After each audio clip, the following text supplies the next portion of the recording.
तो हेलो, आप सभी का स्वागत है हमारे यूट्यूब चैनल पर।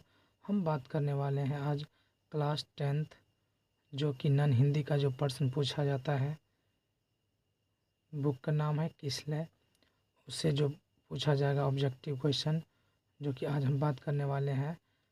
अध्याय बाल गोविंद भक्त, रेखा चित्र, इसका कहानीकारक राम वृक्ष बेनीपुरी है। तो इसके बारे में हम कुछ स्मरणीय तथ्य के बारे में पढ़ लेते हैं। इसका साहित्यिक विधा है रेखा चित्र। पाठ परिचय सारांश। प्रस्तुत रेखा चित्र बाल गोविंद भक्त धर्म के इस मर्म का उद्घाटन करता है कि धर्म पालन आडंबरों या अनुष्ठानों के निर्वहन में नहीं बल्कि आचरण की पवित्रता और शुद्धता में है। रचनाकार राम वृक्ष बेनीपुरी है। इनका जन्म 23 दिसंबर 1899 बेनीपुर मुजफ्फरपुर बिहार में हुआ था। मृत्यु 9 दिसंबर 1968 में हुआ। हिंदी साहित्य के शुक्लोत्तर युग के प्रसिद्ध साहित्यकार थे। ये एक सच्चे देशभक्त और क्रांतिकारी भी थे। इन्होंने भारतीय स्वतंत्रता संग्राम में 8 वर्ष जेल में बिताए।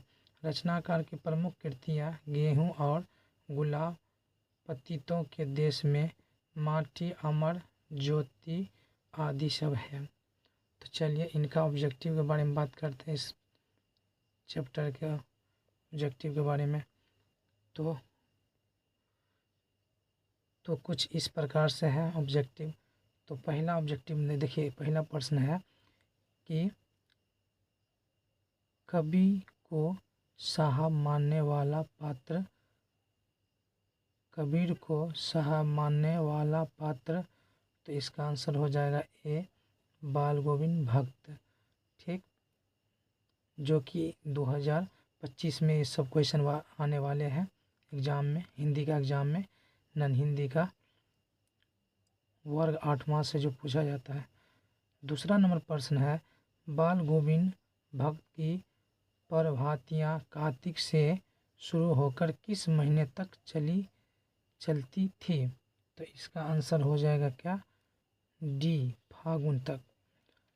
तीसरा नंबर प्रश्न है, गोदी में पियवा चमक उठे सखिया चिहुक उठे न गाते थे। तो कौन गाते थे, इसका डी आंसर हो जाएगा, बाल गोविंद भक्त।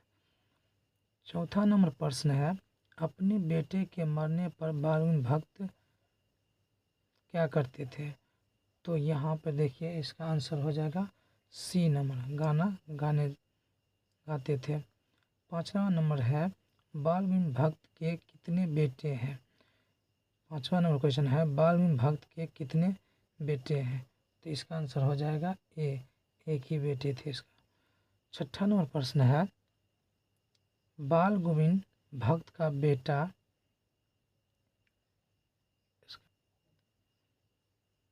क्या था इसका, छठा नंबर प्रश्न था, इसका आंसर हो जाएगा क्या, सुस्त था, बी। सातवां नंबर प्रश्न है, बाल गोविंद भक्त की संगीत साधना का उत्कर्ष देखा गया। तो हो जाएगा इसका आंसर ए, बेटे की मृत्यु के दिन। आठवां नंबर प्रश्न है, बाल गोविंद भक्त की पुतौह थी। तो इसका आंसर हो जाएगा सी, सुशील, जो कि पिछले साल भी पूछा गया था ये प्रश्न। 9 नंबर प्रश्न है, बाल गोविंद भक्त हर वर्ष कहाँ जाते थे।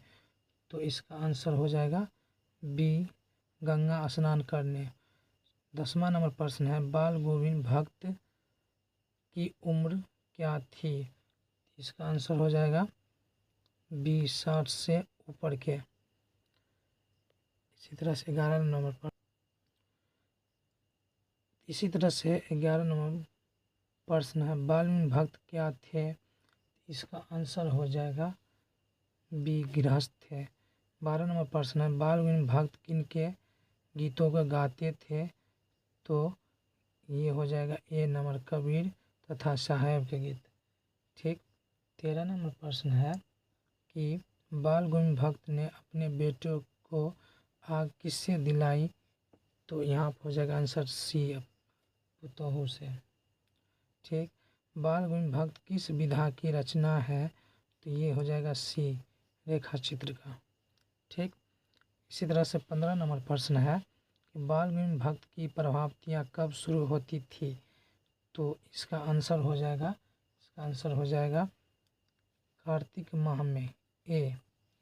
ठीक, इसी तरह 16 नंबर प्रश्न है, गर्मियों में बाल गोविंद भक्त की संज्ञा उमस भरी शाम को भी डैश कर देती थी। तो इसका आंसर हो जाएगा सी, शीतल।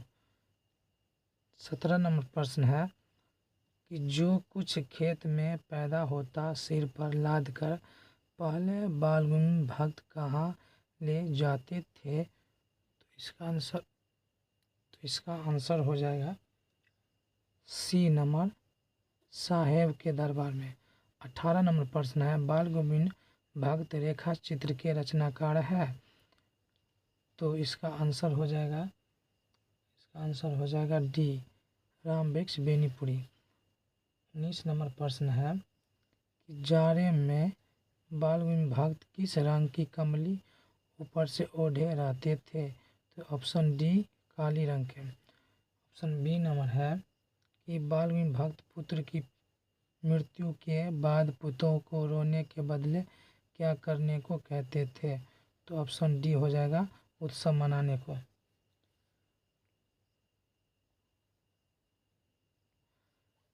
ठीक, सॉरी नहीं, इसका आंसर हो जाएगा सी, गाने को बोलते थे। 21 नंबर प्रश्न है कि बाल गोविंद भक्त ने पुतों को किसके साथ भेज दिए? तो इसका आंसर हो जाएगा ए, अपने भाई के साथ।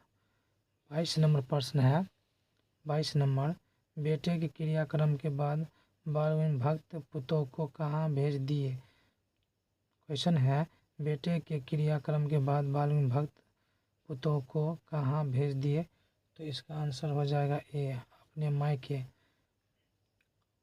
23 नंबर प्रश्न है, बाल गोविंद भक्त सिर में क्या पहनते थे?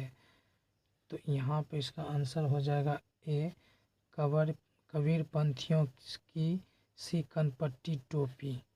चलिए नेक्स्ट अध्याय लेके आएंगे।